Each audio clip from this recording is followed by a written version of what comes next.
Tolokevitra politika tsy mahazaka demokrasia ny fitondrana hoy Maître Antra Razafy Manatsoa. Tsena Vaovao NB Oririka tsy mazava amin'ireo mpivarotra ny fandaminana ataon'ny commune.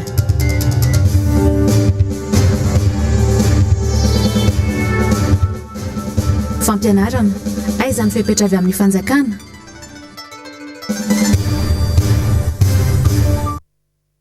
Mankasitraka anao hatrany ary misafidy ny fahita lavitry ny MBS amin'izao fotoana anarahana ny vaovao izao. Alakamisy 5 ny volana Aprily ny taona 2024 tomboky lasy tomboky vavy atolotry indray ary ny Vaovao Mbs Alakamisy no sady manasanao sahady anaraka ny fotoana ny vaovao hatramin'ny farany.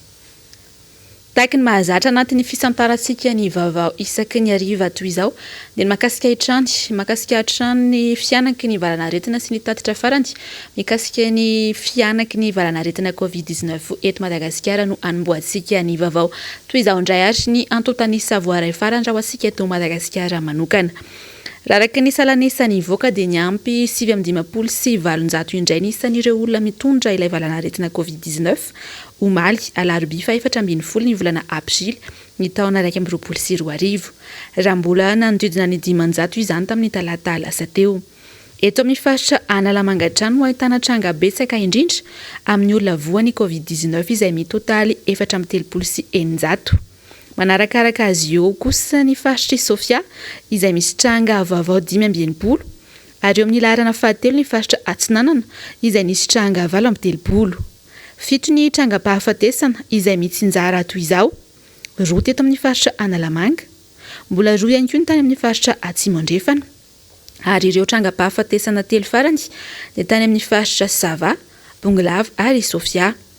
Raika amin'ny 20 sy 700 sy 400 no isan'ireo olona mbola manaraka fitsaboana ka ny 2 sy 300 amin'ireo no fantatra fa ao anatin'ny tranga misy fahasarotany na fahomokavy. 70 kosa ireo sitrana tanteraka rehefa nahazo ny fitsaboana.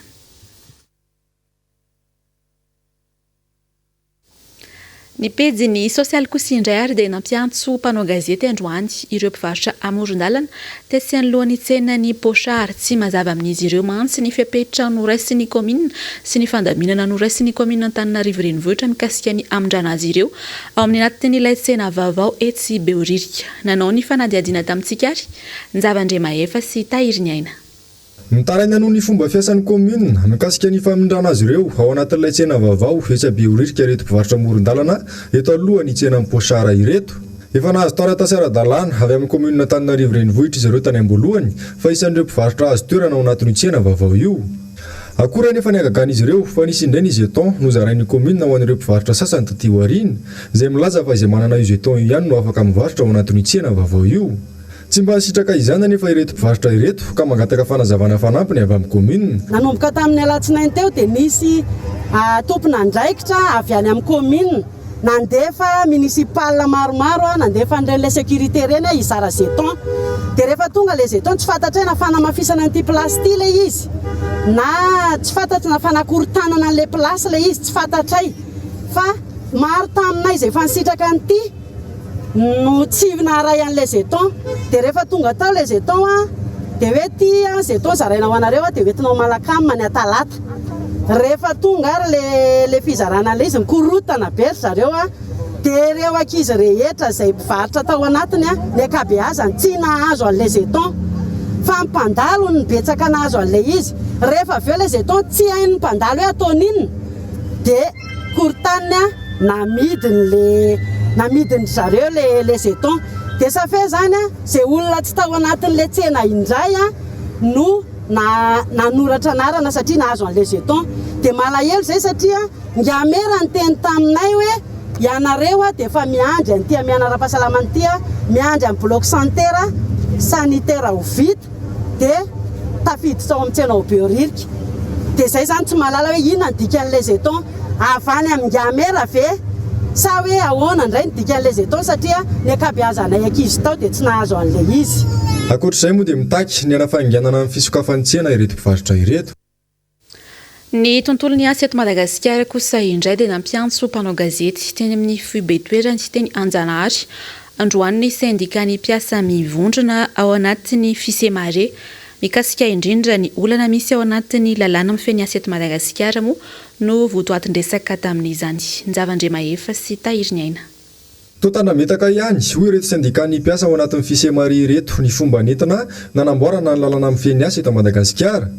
Raha ny fanazavana mantsy dia nisy ny fikaonandoha nataon'ireo tompon'andraikitra Isasokajy ny tany Antsirabe ny amin'ny fanavoazana ny lalàna mifeny asa eto Madagasikara izay tsy nandraisan'ireto sindika ireto anjara ka maro ny teboka manandanja tsy voaresaka nandritra izany.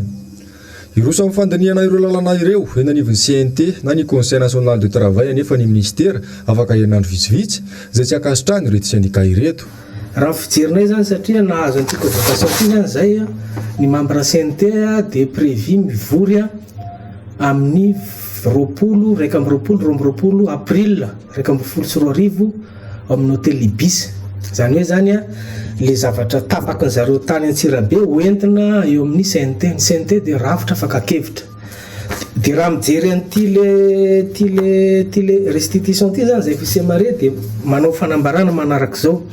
Voalohany mangataka izay fibe fisemare mba anemorana tsy andefasana anio projet de loi io any amin'ny CNT.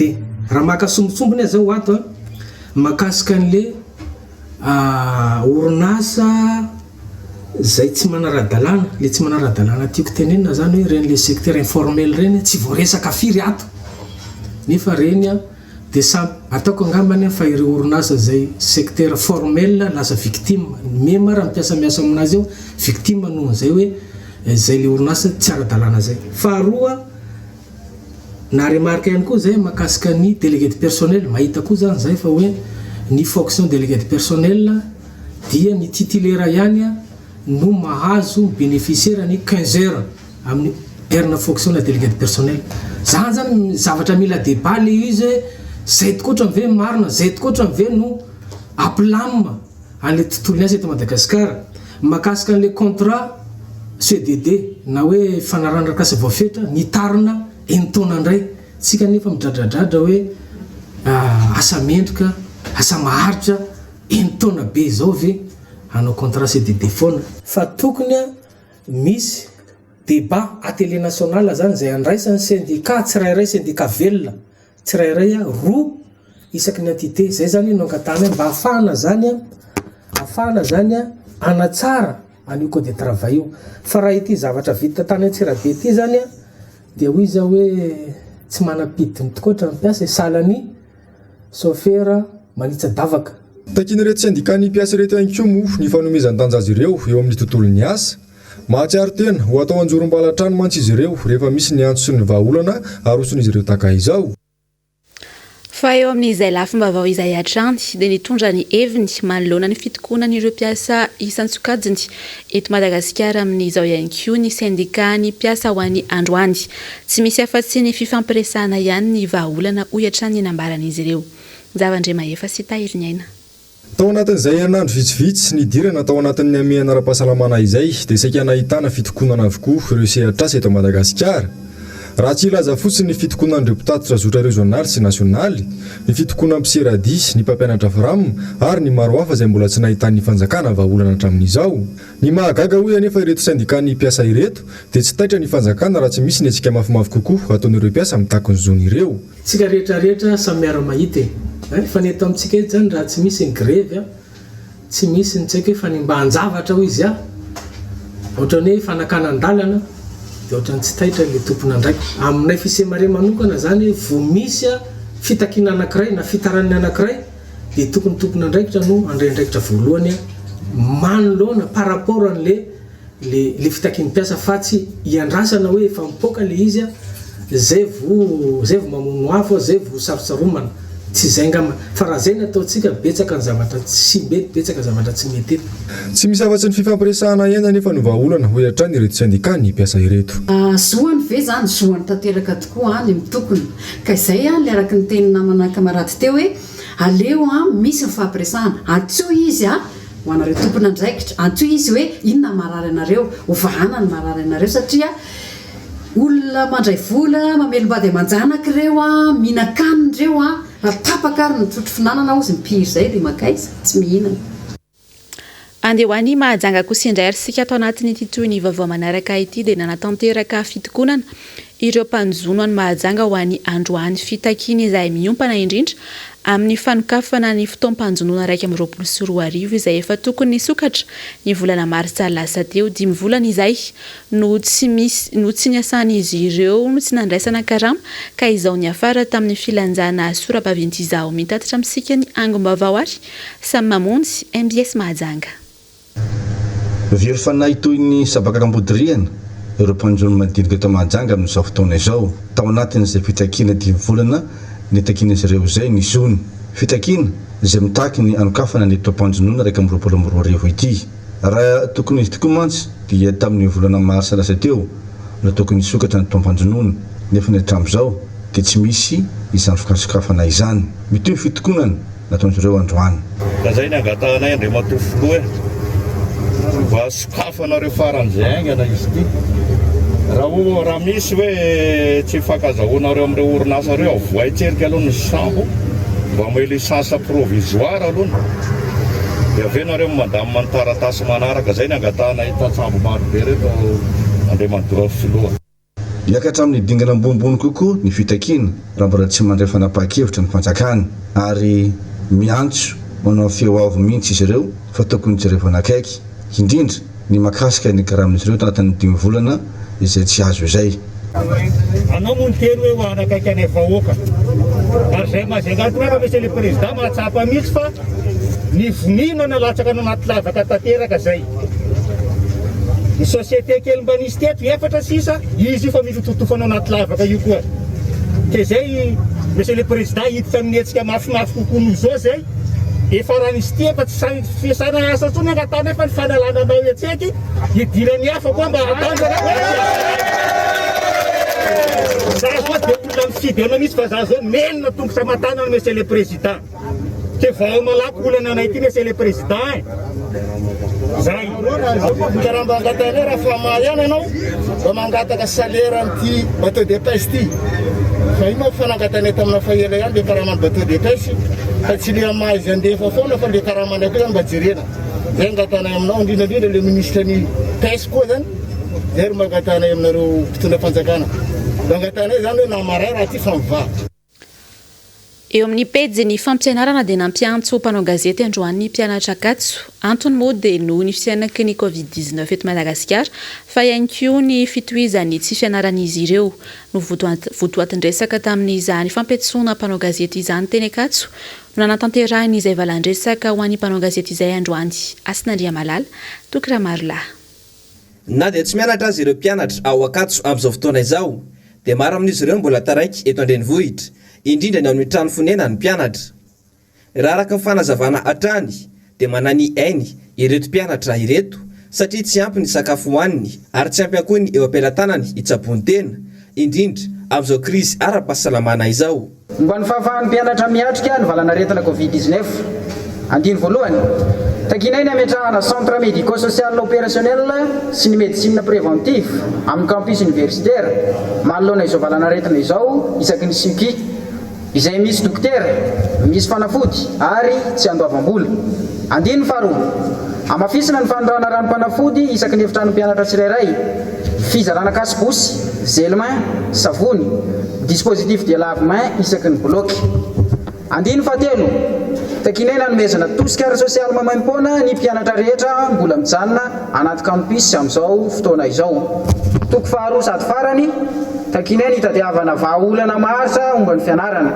vahaolana aingana sy maharitra isoroan'ny Covid-19 nefa tsy misakana ny ampandehanana ny fianarana dia ty ambaratonga ambony ka mety amin'ny mpianatra rehetra tsy akanavaka ny famalin'ny mpitondra fanjakana farak'izay aingana indrindra ireo fitakina ireo ny tena andrasan'ireto mpianatra ireto ho iatrany ny fanazavana eo amin'izay pejy ny fampianarana izay hatrany dia anisan'ny tena lasibatra teo amin'ny Covid-19 ity sehatra ity hatramin'ny taona 2020 iny indrindra moa ny sekoly tsy miankina tsy mbola tafarina koa ny lesoko ny taona 2020 dia izao mbola tsy miverina amin'ny laoniny izao indray ny fampianarana eto Madagasikara sekoly tsy miankina iray teny Ambohimanarina ary no nitondra ny heviny mikasika ny fampianarana sy ny olana sedrainy amin'izao toy izao indrindra ary ny fanadihadiny eo amin'ny sary sy rindran'ny sary ny Andra Rakoto Malala sekoly tsy miankina iray eto Ambohimanarina ity misy atsika ity foana tsy misy mpianatra ny sekoly mangina ny trano fianarana.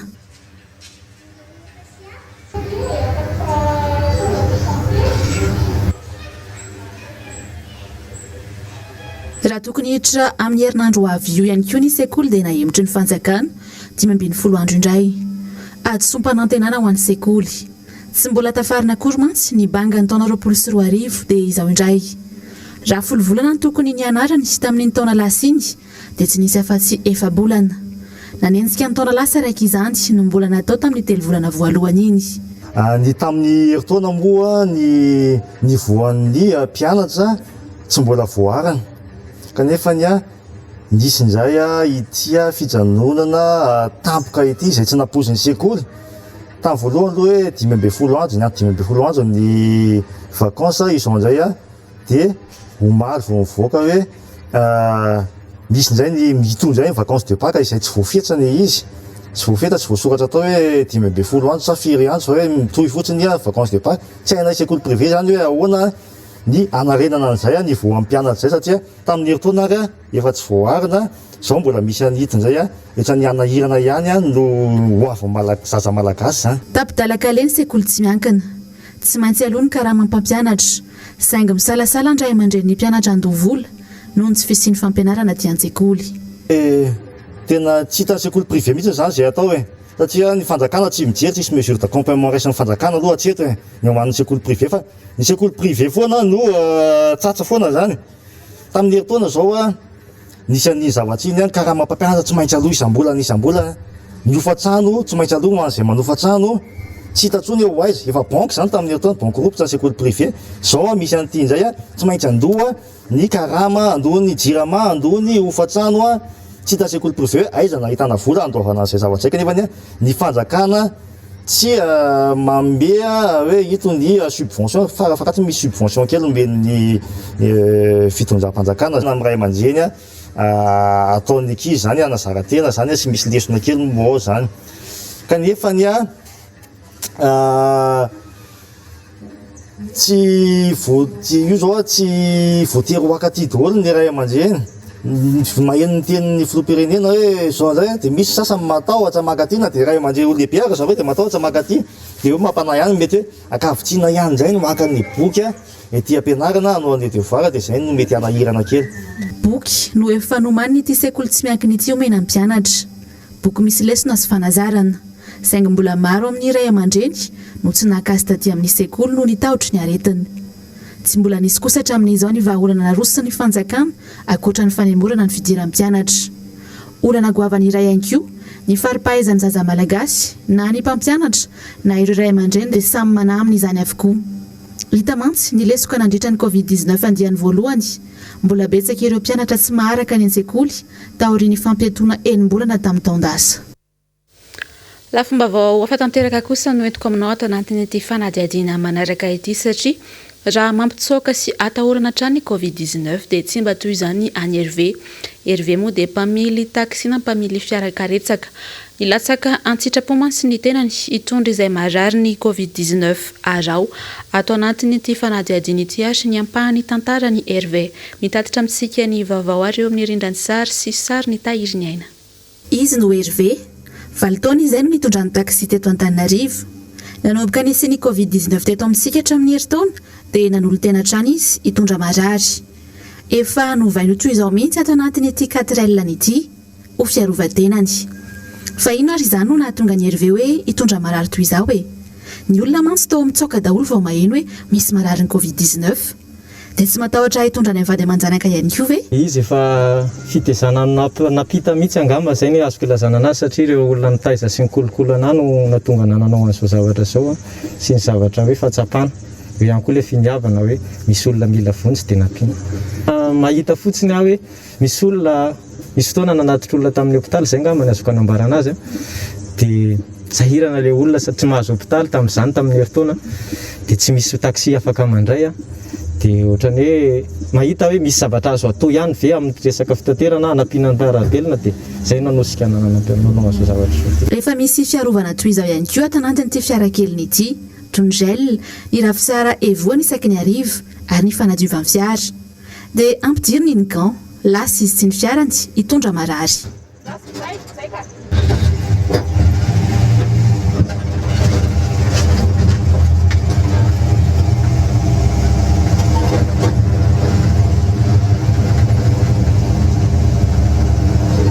dia mahazo tombony loatra aloha ny fitondrany marary raha ny fanazavany ery vihatrany. Androany maraina izao raha nitondra marary avy any Ambatoroka izy ho any amin'ny village voarandota-penaka dia 5,2 ariary no nomeny ilay marary azy. Raha 5,2 ariary ny tokony ho saran'izay raha andavanandro. Fifanampiana ny tanjoko hoy Hervé. Matahotra tompoko tena tsy afenina fa matahotra satria aretina mandavy ny olona rehetra le izy fa noho le fifanampiana amin'ny mpiarabelona sy noho le fahatsapana misy zavatra tokony azo atao dia raisina le resaka dia tandrina tsara fotsiny. Ny fitandremana ataoko zany eo amin'ny resaka hoe reny zesta barera rehetrarehetra reny dia voatandroko avokoa toy ny hoe tsy manasa tanana matetika manisy zelona ny kasibosy tsy miala permanent misolo ny anahy isaky ny avy mitondra olona dia misoloana dia ihany koa ny fanasana tanana matetika sy ny zany. Ny makany an-trano aloha efa nisaraka tanteraka mihitsy ny zasy ny vady aman-janako. Efa nisaraka toerana tanteraka mihitsy tsy mifampiditra mihitsy satria misy efitra dia ny efitra manokana. Miaina be ny volany entinody raha mita amin'ny isan'andro satria izay fony marary no raisiny. Raha androany maraina ny resahanay taminy dia marary 2 izao no noentiny tamin'ity fiarana ity. Ny abetsaka ihany koa ny antsy voaraina nanomboka omaly namoahany fanehoan-kevitra teto amin'ny Facebook milaza ny fahafahany mitondra marary. Ny fitondrana marary aloha tena eo le risque be hoe tokony hiakatra be raha tokony izy fa tsy izay ny anany ataoko satria fanampiana le satria le olona efa marary dia mila fanampiana dia tsy mitovy mihitsy zany ny olona salama sy ny olona marary ny tondrako anazy zany hoe raha olona salama zany lafilafo kokoa ny frais tononoko izay fa raha olona marary dia izy mihitsy na tokony miteny hoe ohatrinona ny tokony ho zakanareo. Eo amin'ny pejy maresaka iraisam-pirenena dia anisan'ireo firenena matanjaka mbola tsy afabela amin'ilay valanaretina Covid-19 i Frantsa. Mitombo atranty ny isan'ireo marary sy mamony ainy any an-toerana amin'izao fotoana izao ary efa ila tsy araka intsony ny fandraisana ireo marary any amin'ny hopitaly any Frantsa atranty. Noho ny fidangany isan'ireo mamony ainy dia efa sokajiana ho tafiditra ao anatin'ny andiany fahatelo amin'ity valanaretina Covid-19 ity i Frantsa. Mialy rary nombana sy tokatra marla. Tsy latsaky ny 300 isan'andro no maty vokatra ilay valanaretina Covid-19 any Frantsa amin'izao fotoana izao. Efa mananika ny ray hetsy no lavin'ity valanaretina ity tany an-toerana hatramin'ny taon-dasa nisiany izany araka ny loharanom baovao. Marary maherin'ny 750 no fanjatra efa niditra sy manaraka fijabona ao amin'ny sampana famelomanaina ao amin'ireo hopitaly any an-toerana ankehitriny. Vokatra izay midika fa mbola mivezivezy ao Frantsa ity valanaretina ity. Ankoatra ny fianaky ny valanaretina coronavirus dia manainy amin'ny paritan'ilay variant brésilien ihany koa ireo tompona ndraikim-panjakana any an-toerana. Mahisoroana io valanaretina io dia nandrefa napahan-kevitra ny amin'ny anakatonana ny sidina miazo any Brésil i Paris. Mbola misalasala sy mametra-panontaniana ny amin'ny tokony hanokafana na tsy ny firenena indray amin'ny tapaky ny volana Mey izao ireo tompona ndraikim-panjakana noho ny fiakaran'ny isan'ireo nambony ainy sy mitondra ny valanaretina Covid-19 any an-toerana.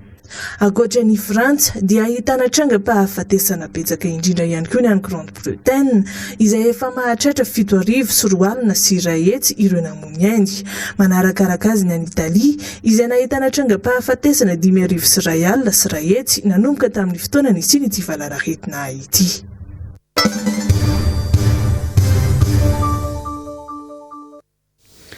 Nosongony nosy rahavavy Komoro isika eto Madagasikara amin'ny lafiny rehetra raha tsy laza fotsiny afa-tsy ilay vaksiny fanefitry ny Covid-19 sy ny fifehezana ity aretina ity.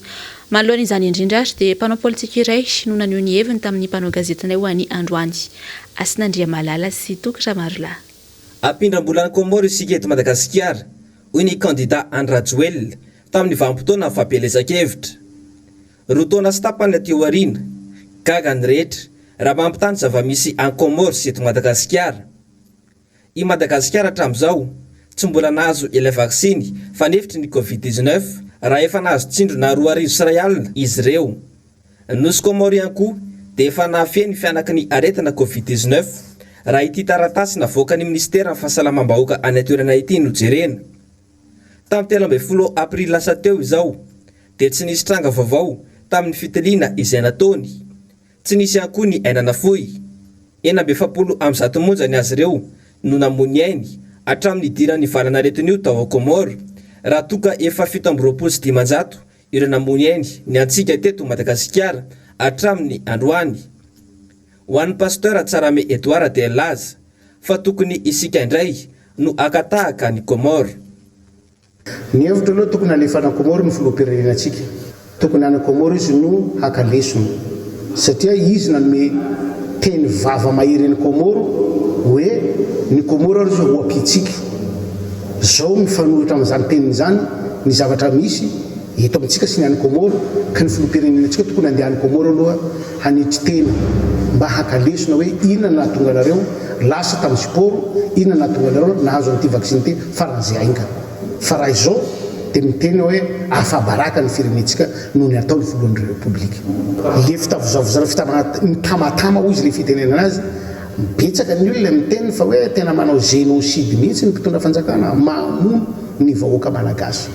Ka tena mampieritreritra mihitsy ny fihetsika tahaka an'ity satria tena maro ny olona efa mieritreritra hoe andefa fitarainana na fitoriana eo anivony iray isam-pirenena mihitsy mandona ty zavatra ty fa tena tsisy fanaisana ndraikitry ny fiainany vahoaka malagasy zany ny mpitondra fanjakana ka mety ho hafa ny fomba fieritreretany olona maro efa mieritreritra zavatra hafa mihitsy ny amin'ity fitondra fanjakana ty mandona zao zavatra iainany zao. Raha izao no mitohy dia horipaka tsikelikely ity arety mandoza ity isika eto Madagasikara. Raha mbola mitohy izao tsy fandraisana ndraikitry ny mpitondra fanjakana izao. Nitondra fanazavana mikasika ireo varimangatsika inina saromana amin'ny vahoaka malagasy amin'izao fotoana izao ny solombavambahoaka ny Madagasikara voafito amin'ny distrika Antsimondrano Alain Ratsimbazafy isan'ny songadina tamin'izany moa ny tsy fahampiny ny mangarahara nambeny sobelo sitraka sy tahiry ny aina. Takona, nangina, ary mitady ho afenina tsy ho reintsony ilay raharaha volamena 7.5 kilao naondrana tatsy Afrika Atsimo. Afenina amin'ny fisian'ny valanaretina coronavirus izany ary ninina apetraka mangingina tsy tokony ho tompotrano mion'ny vahoaka manoloana ny zava-misy eto amin'ny firenena raha ny fanazavana. Maro tokoa ny varimangatsika amin'ny toetra ra eto amin'ny firenena amin'izao fotoana izao toy ny olana nisy mahakasika ny écran plat, ny tombo sosette ary koa ny fandanana volamena tsotsoky izay mitentina izay milanja tena amin'ny fitopolokilamo sy sasany. Izay ndraitr'ireny dia somary nangingina atao ao kanefa dia raharaha izay ilaina ny mamoho azy ho fantatry ny vahoaka malagasy ny tena marina mahakasika ireny raha ireny. Eto amintsika moa dia hoe miroso ny fanadiadiana kanefa ny vokatra farany dia mbola tsy mivoaka mandraiky ty androany. Ka eto zany dia mitaky ireo tompona andraikitra mpanadiady andren-draharaha reny mba amoaka ny marina.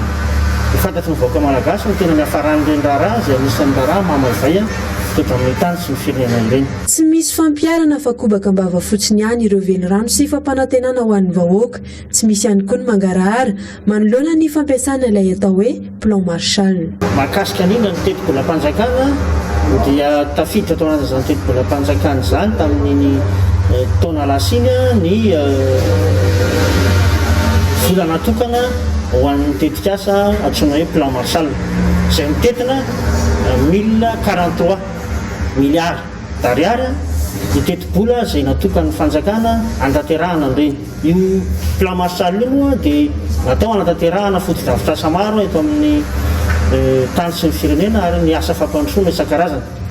Raha ny zavatra misy hitantsika amin'izao fotoana izao dia zarana misy foto-drafitrasa vitsivitsy ny natsangana kanefa dia tapitra ny taona 2024 tsy hita ihany koa ny fanazavana mahakasika an'izany plan Marshall sy ny teti-bola mitetina 1043 milliards d'ariary zany atokana ho an'izany foto-drafitrasa isan-karazany zany. Fa mbola olana sedrainy olom-pirenena eto Madagasikara tsy ankanavaka amin'izao ny tsy fahafahana maneho hevitra malalaka amin'ny lafin-zavatra maro.